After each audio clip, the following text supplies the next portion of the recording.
Bon, bienvenue pour la saison 2 de ce cours de logique informatique.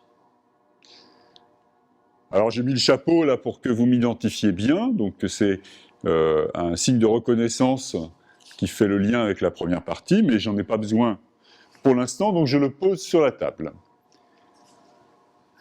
Donc, cette deuxième saison, elle est consacrée à la logique du premier ordre. Dans la première saison, on a vu le calcul propositionnel, je vous rappelle. Alors pourquoi est-ce que on ne se contente pas du calcul propositionnel, pourquoi est-ce qu'on veut une extension? Parce que la logique du premier ordre est une extension du calcul propositionnel.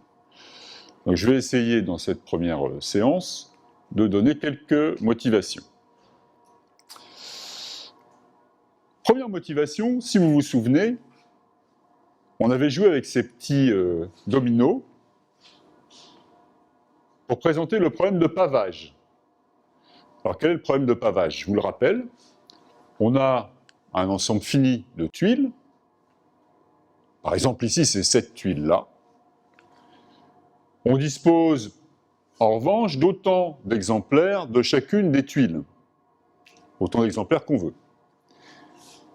Et la question est de savoir si on peut réaliser un pavage du quart de plan.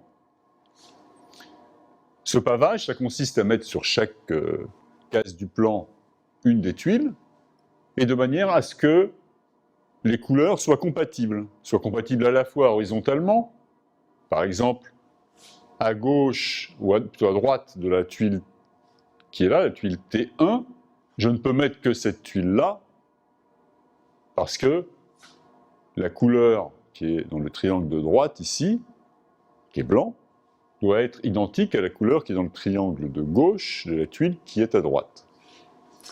De la même manière, verticalement, il faut la compatibilité des couleurs. Donc au-dessus de cette tuile-là, par exemple, je ne pourrais mettre qu'une tuile qui a du bleu dans la partie inférieure. Alors ce problème, on avait vu qu'on pouvait le modéliser comme un problème de satisfaisabilité dans le calcul propositionnel. Pour ça, on utilise une variable propositionnelle par case du quart de plan et par tuile, c'est la variable propositionnelle PIJT, et on écrit un ensemble de formules que j'ai rappelées ici, qui expriment qu'on a un pavage.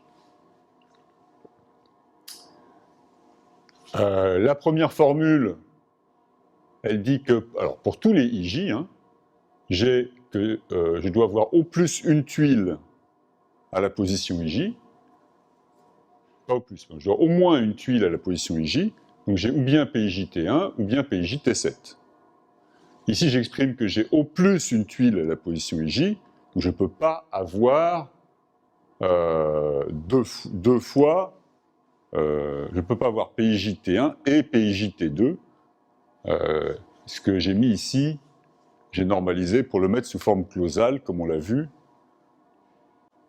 dans la première saison. Et enfin, là, j'exprime les relations de compatibilité horizontale. Donc si, par exemple, T1 est à la position IJ, alors à la position I plus 1J, c'est-à-dire à droite de la tuile T1, je dois avoir la tuile T3. Si à la position IJ, j'ai la tuile T1, alors à la position IJ plus 1, c'est-à-dire au-dessus, j'ai nécessairement une de soit la tuile T1, soit la tuile T2, soit la tuile T3, soit la tuile T4, que j'ai écrit là. Et évidemment, il faut écrire les formules, ces formules-là, pour chacune des tuiles, T1 jusqu'à T7. Bon, je n'ai pas rempli le tableau avec ça. Très bien, on a vu que c'était un problème de satisfaisabilité. On a même vu, à ce propos, par le terme de compacité, que si c'est insatisfaisable, donc si on ne peut pas paver le quart de plan, il y a un sous-ensemble fini de ces formules qui est insatisfaisable, mais a priori l'ensemble des formules est infini, et même si on sait qu'un sous-ensemble fini est insatisfaisable, on ne connaît pas la taille de ce sous-ensemble fini.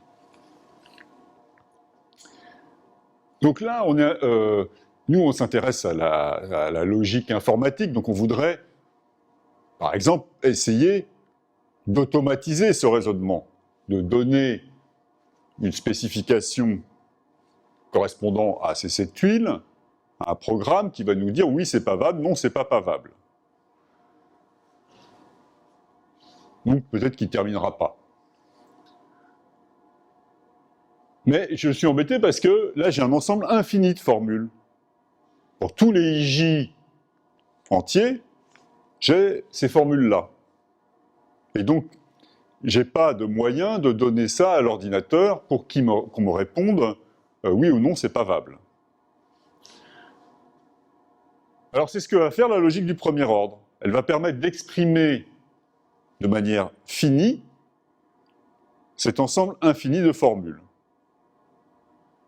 Et en fait, ça va être exactement ce que j'ai écrit là, la logique du premier ordre. Simplement, on va internaliser, au lieu d'exprimer de manière externe à la logique ce pour tout IJ dans N, je vais l'exprimer dans la logique.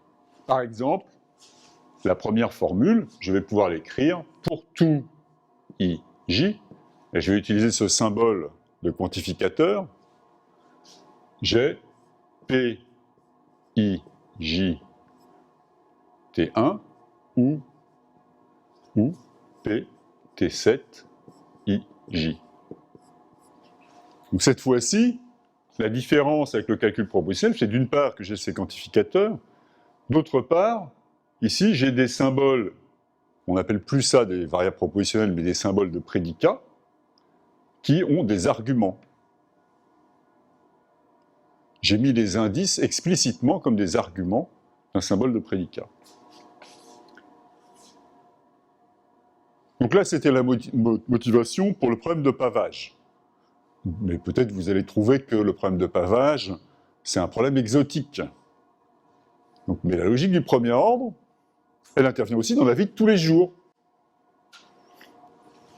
Par exemple, on m'affirme que dans tout bar, il existe un individu tel que s'il boit, alors tout le monde boit. C'est une question de la vie de tous les jours. Est-ce que c'est vrai? C'est un problème de logique du premier ordre. Je vais écrire ce qu'on appelle la formule du buveur, et on reviendra sur cette formule plus tard.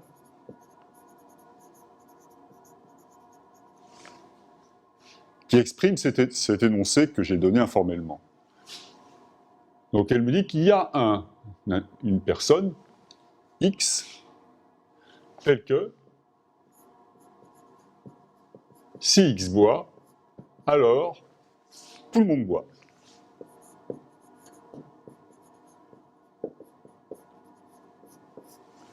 Voilà. Petit exercice dont on donnera la solution dans une des séquences ultérieures. Mais c'est pas seulement la logique du premier ordre n'est pas seulement présente dans la vie de tous les jours pour modéliser ces puzzles mathématiques, mais aussi présente en informatique. Alors j'ai essayé de donner un exemple extrêmement simple, enfin de programme, en considérant une structure de données, la structure de données la plus élémentaire en programmation, les listes. Donc pour les listes, je vais avoir nil, la liste vide, et cons, qui m'ajoute un élément en début de liste. Et à partir de ces opérations, je veux définir la concaténation de deux listes. Alors je vais la définir de manière assez naturelle, comme suit. Donc at, ici, ça va être le symbole de concaténation. Nil at L. Si je concatène la liste vide avec une liste L, j'obtiens la liste L. Si je concatène une liste qui commence par X avec la liste L', j'obtiens une liste qui commence par X et dont le reste est la concaténation de L et L'. Très bien, donc on peut imaginer que on a écrit un programme qui réalise la fonction de concaténation qui satisfait ces deux propriétés. Et je vais l'utiliser dans un autre contexte dans lequel j'ai besoin, je fais l'hypothèse, j'ai besoin de l'associativité de la concaténation. Donc si le programme qui utilise ma fonction de concaténation utilise aussi l'associativité de la concaténation implicitement, il faut que cette propriété d'associativité soit une conséquence de ces propriétés-là, sans quoi je risque de me retrouver avec des comportements du programme qui sont inattendus. Et ça doit vous rappeler quelque chose. J'ai parlé de conséquence, et qu'est-ce que ça veut dire conséquence? Eh bien, c'est le Entscheidungsproblem qu'on a vu abondamment dans la première saison. Donc ici, c'est un Entscheidungsproblem dans la logique du premier ordre. Je vais l'écrire. Le Entscheidungsproblem, ça va être... Alors là, cette propriété, elle est supposée être vraie pour tous les x et pour tous les l, et l', donc j'ai les quantificateurs à nouveau. Quel que soit x, quel que soit l, quel que soit l', j'ai cette propriété-là, donc nil at l égale l et cons xl at l' égale cons x l at l'. Est-ce que ça a pour conséquence logique l'associativité, c'est-à-dire quel que soit L, quel que soit L', quel que soit L seconde, L at L' at L seconde égale L at L' at L seconde. Deuxième exercice, pas si trivial non plus. Je vais donner un quatrième exemple.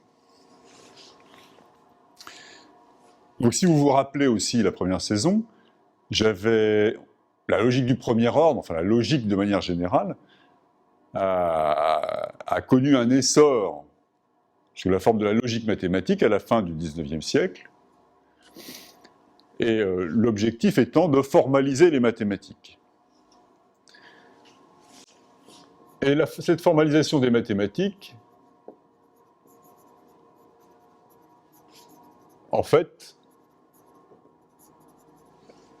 elle s'est fondée, elle utilise, elle se base sur la logique du premier ordre. Et donc je vous rappelle aussi le programme de Hilbert qui a fait suite au paradoxe de Russell, que j'ai expliqué aussi dans la première saison. Donc le programme de Hilbert était de donner des fondements sûrs aux mathématiques. Pour donner des fondements sûrs, je vais noter Hilbert quand même. Donner des fondements sûrs aux mathématiques, comment ça pouvait se faire? Ben, Hilbert proposait de partir de ce qu'on appelle l'arithmétique élémentaire. Alors l'arithmétique élémentaire, en gros, ça consiste à énoncer des choses très simples comme 2 plus 3 égale 5, 2 fois 3 égale 6, pas plus que ça. Donc ça utilise le 0, successeur, l'addition et la multiplication, et énonce des propriétés de ces opérations. Alors déjà, qu'est-ce que c'est formellement que l'arithmétique élémentaire? Eh bien, c'est un ensemble de formules du premier ordre. Donc c'est l'arithmétique élémentaire, un ensemble de formules du premier ordre, en fait, 7 formules, très exactement. Et Hilbert se proposait de, à partir de ces 7 formules, essayer de démontrer qu'une autre théorie, d'autres structures, d'autres opérations plus complexes n'allaient pas introduire d'incohérences, de paradoxes en mathématiques. Et pour ça, l'idée était de prouver dans l'arithmétique élémentaire la cohérence de théories mathématiques plus élaborées. Bon, on sait que c'était un échec avec le théorème de Gödel, et on ne va pas aborder cette question dans la deuxième saison. On l'abordera dans la troisième saison avec les théories axiomatiques. du premier ordre.